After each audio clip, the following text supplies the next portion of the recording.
Hey guys, welcome back to the Glow Collective podcast. Today we have TikTok's beauty queen, glams of all glams, constant glowing skin, Miss Leila Nikea.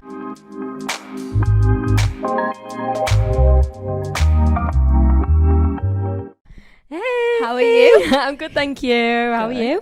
Good, thanks. Good. You are officially a brand ambassador for our Ready to Glow campaign. Yes, I actually can't believe it. Like, who am I?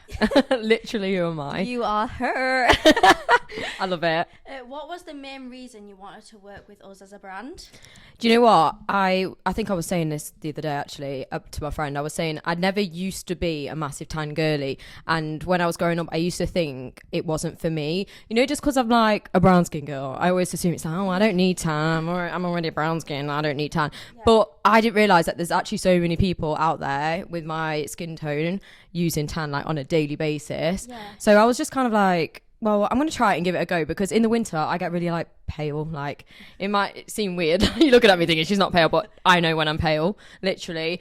And I thought, right, I'm going to try tanning, because when I used to work in Boots, I saw people using it. So I thought, I'm going to try some tanning. So I tried some Ritz, and I was like, oh, right, this is what I've been missing out on all these years. Yeah. And I think since then I was like, yeah, I love it. And then kind of the love just for tan. That glow back. Yeah, literally just adds the glow back into my skin. I don't go on many holidays, so I feel like having the tan just makes me look like I've come off holiday, and I feel so much better. So I'm like, yes, I need that. You need it. What was your first tanning experience like? At first, I was a little bit like, oh my goodness, what do I do? Because I don't know about you lot, but if you've ever tried tan for the first time, you just don't know what to expect. And I was a bit worried, like, oh, like, is it going to like stain and I'm never going to get it off again? And then you wake up the next morning, you kind of just like, you don't recognize yourself. You're like, oh my gosh, you feel like a new person. Yeah. I'm like, who am I? Yeah, I'm literally like, who am I?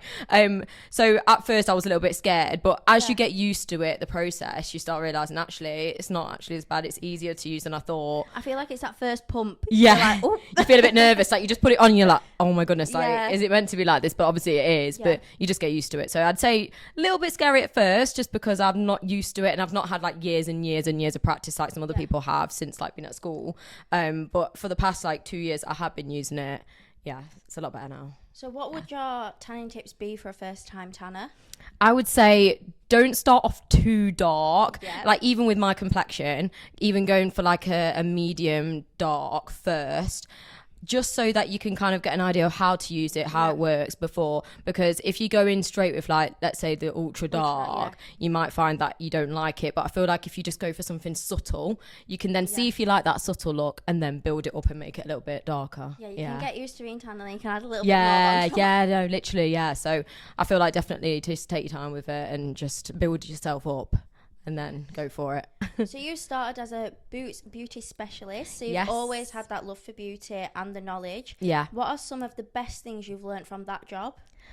Oh, beauty knowledge. I feel like it's so weird now thinking like back to where I actually came from, like working in Boots. But I think learning that everybody is different, like you've got different skin types, different skin tones, and not every product will work for every single person. Like, that's literally a lie if everyone's like, this product's for everyone, because it never is. Like, it's not a one fits all. No, it's not. And I learned that with seeing so many different kinds of people, that like everything can look different, feel different, suit people differently. And I think that's one thing that I've took from there. So now when I try things, I always think I might not like something, but somebody else might. It might look better on someone else than it does on me. And it's just accepting that, really. Did you love your time working at Boots? Yeah, do you know what I did? I actually really liked it. When I first started, I was literally like a workaholic.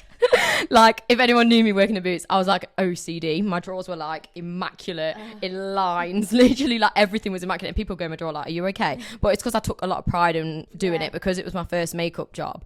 And before that, I had really bad anxiety. So I was in a really, really like dark place, basically. And I feel like this was the first job that I felt like I could just let go and be myself and just enjoy doing something that I'm passionate about. So I really just put a lot, like 110% effort in every single day, because I was really appreciative of that job at the time, because it really just got me out of dark times. So it's nice. So it was like, was that your first proper job, or did you have jobs before that? So I had jobs before that. I've actually been working in, not anymore, worked in retail for about 8 years overall. Yeah. So when I was 17, I got my first job in retail, and that was working at Argos. I know, so random. I've come a long way. Argos first, and then I moved on to working at New Look. So I worked with clothes for a bit, and then after that, that's when I worked in Boots after that. So it's always been retail before. Yeah. Did you move on to any other jobs before becoming a content creator after Boots? So after Boots, I worked for a brand called Tweezerman, and it's like beauty tools. And I really wanted to go into like the social media route, but I was like, oh, I don't have like a marketing degree or whatever. But I was like, I'm just going to try it because I post on my social media, so why not? Like, I'm sure it works. And then I ended up getting the job because I posted on social media on like Instagram, and I actually really loved that as well. I probably even loved that more than Boots, to be honest, because it was nice to see what goes on in the back. Yeah, I feel like behind the brands is so interesting. Yeah. But I feel like with social media as well, your videos are your best things. It's your portfolio. Yeah. You can say what you want in an interview. Yeah. You've got to show them the real stuff. Yeah, exactly. I feel like that was like my little hobby, my little project, and now that has become like my actual job, which I love because I was really passionate about doing it for myself. I love working for other people, but it is nice doing your own little thing and putting your own touch on it and saying what you want, like you're saying. I can do what I want. I love it. Did you grow quickly on social media, or was it a trust the process? I will say it was a trust the process. I wasn't one of them that just blew up overnight and was like an overnight success. Literally, sometimes it felt painful, like the growth. I was like, oh my gosh, like where is this engagement? Yeah, like hello, like I've been posting like every single day at 6 p.m. Like, come on. But it's not always going to be like that for everybody. So I just kept posting, and then I've kind of had this really slow growth. But I think because of the slow growth, I've got better quality followers because a lot of them have like followed me from the beginning grown with me. So I feel like I have a very engaged like following and out. I feel like I know my followers almost because it's been so slow. I've known who's been coming in and out like was through the years. TikTok as big when you started, or was it just getting started? It was just getting started, and I remember I actually hated TikTok. Did you? Like I was like, what is this app? Like I was like, I can't film these videos. I just don't get it. I don't know how to film it. But I thought I'm just gonna give it a go because everybody's on it, and I can see people doing really well, like blowing up. And I was like, I need to like jump on it. I don't want it. I need to enjoy this. I need to. I'm not too old for this. But I thought, you know what? I'm just gonna go for it and try it. And then look where I am now. Like TikTok is my main platform, and I actually love it now.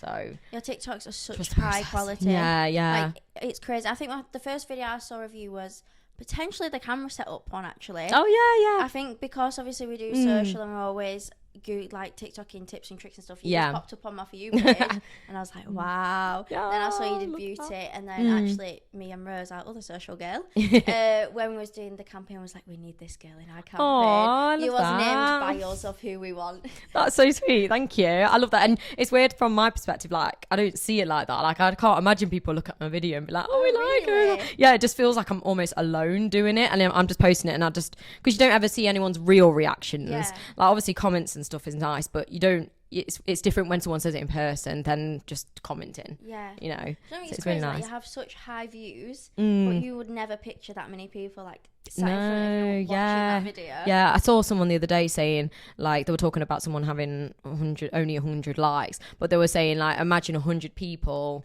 in a room like liking what you've said or done. That's actually amazing. Like if you think about it, so that's what keeps me going a lot of times. Like and through this whole like career, I guess you'd call it. Like I always see it like that. How many people are in the room? Yeah, because I feel like just a number on a screen kind of doesn't reflect just how well you've actually done. No, definitely not. What was your I've made it moment? Do you think you've had it? Because I feel like you've very much made it. Do you know what? I'm so hard on myself because I'm like such a workaholic, and in my head I feel like I've still got more to give. Like I'm so bad. Like even though I've had some amazing opportunities, like working with Summer, it's obviously that's been a massive thing for me, and I think this has probably been one of my biggest achievements. Probably it is my biggest achievement so far. I had something with Superdrug in 2022, and that was amazing as well.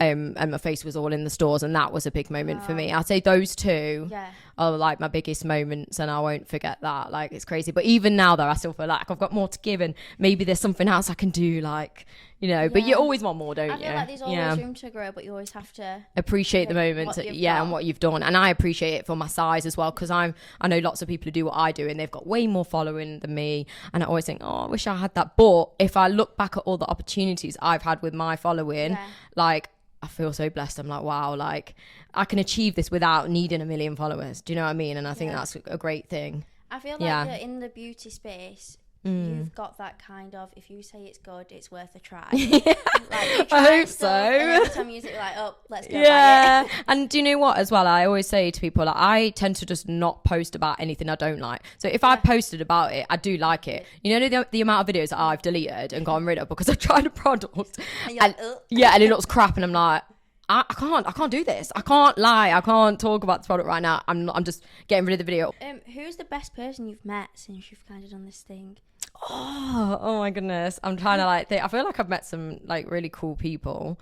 I'm trying to think who's the best person I've met. Obviously I've met all my like influencer friends. I guess online, all the big influencers that I used to aspire to be like, I've met a lot of them in person. But I will say, I don't know why I've not even thought of this. Last week I met Huda Beauty. I knew you was going to say what the this. heck? How did I almost forget? We put the question in the video. I was thinking in my head, met Huda Beauty. I know. I was thinking in my head, there's somebody I know. Literally last week I met Huda Beauty. Yeah, that was like the best person I've ever met. Lovely? Oh my goodness, she's so lovely. She gives like mum vibes, like, and her hugs are like really like warm. Yeah, warm. Like she gives you a proper hug, not just like a tap on the shoulder. It's like a really warm, cozy mum hug. I'm like, oh, I love you. I feel like she is an influencer, yeah, but also has the best makeup brand. Yes, she is like the best of everything. I said to her, I just love everything about you, your brand, just everything. Like I just feel like you're smashing it. Boss lady, goals, inspiration. She's a boss lady. She really is. What is one pro/one con of being an influencer? Pros is just the opportunities that you get are insane. Like I'll be sipping cocktails in a bar on a Wednesday afternoon, like as part of my job. You get to meet some incredible people. I work in obviously the beauty side. So the beauty influencers are absolutely unreal people, like the nicest girls, guys you'll ever meet, like so nice. So the networking part is amazing. I feel like the beauty community are very together, all celebrate each other. Yeah. And I think that really comes across on TikTok. Yes, like everyone's posting about each other's exclusives. And I think it just works really nice. Yeah, everyone's so supportive, so friendly. You go to an event and people come and chat to you. Like the amount of times I've been alone to an event and I've been a bit nervous, but like everybody's so like approachable and friendly. And I've noticed that like it's never bad vibes ever. It's just fun. And then I would say the cons, obviously, like, you do get people commenting on stuff that are a bit like, I mean, I'm used to it now, but I will say the cons are negative people, because you're putting yourself out there. Some people really just like don't care. They'll just, I don't think they see you as a proper human being sometimes. They just, because they see you on TikTok, Instagram, it's like they think you're a robot, like some AI character or something, and you just like are not a real person. And I think they forget that that is somebody who has feelings, and they will literally just comment whatever they want, thinking that because they're behind the screen and they're not with the person in person, that it doesn't matter. But really it's actually like not nice. And some people get some awful hate. Like luckily I've not had loads, but like I know some people who have had terrible. Has it gotten slightly worse the bigger you've got, or do you think it's kind of... It's a mix. I feel like the more exposure you get on a video, so if you have a viral video, the ratio of negative to positive comments will always be a bit more. So like any video that I do that has gone viral, there's always negative comments.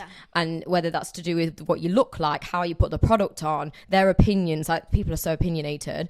But I feel like if your videos just get like a moderate amount of views, usually it's just all from your followers anyway. So then you get nice comments. But anything that goes viral, that goes on random people's For You page. He's getting to the wrong people. Yeah. Oh, the worst ones are like ads, when brands put like an ad behind your stuff, because it's going to like all different kind of ages, like genders, like every single different demographic. You've got like 10-year-old gaming kids commenting on your stuff, and it's like they're not into makeup, so they really say random stuff, and you're like, but this is not for you. Yeah, it's not for you, get off. But obviously it's because I've seen it as an ad, so it is what it is. And what would you say is the biggest lesson you've learned being an influencer? I would say patience is key. You're always going to have ups and downs. Like, it's literally like, it's like a wave. Like, 1 minute you feel like you're doing really well and you're like, oh my gosh, I'm getting loads of likes and followers, I'm booming. Next minute, no engagement, no likes. Got 1 like on a picture and you're like, what's going on? You feel like you sometimes are behind with the trends, like because you have to keep up with everything. So, but I've realised it is a roller coaster. It's up and down. It's never going to be like perfect all the time. But it's normal as well that things might go wrong. You know, like if things are a bit like down at times, that's normal. Like, it's just a wave. That's it. I feel like in every job things go up and down. Oh my gosh, but yeah. when there's loads of us as an office, we can just kind of laugh about it. Like, it'll be fine. Like, we could do it.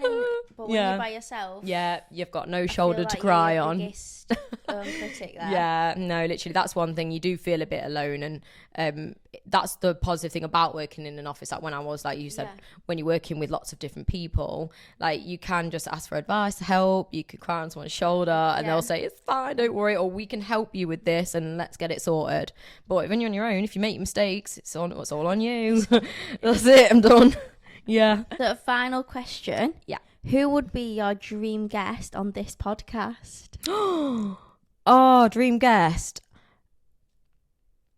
Made by Mitchell.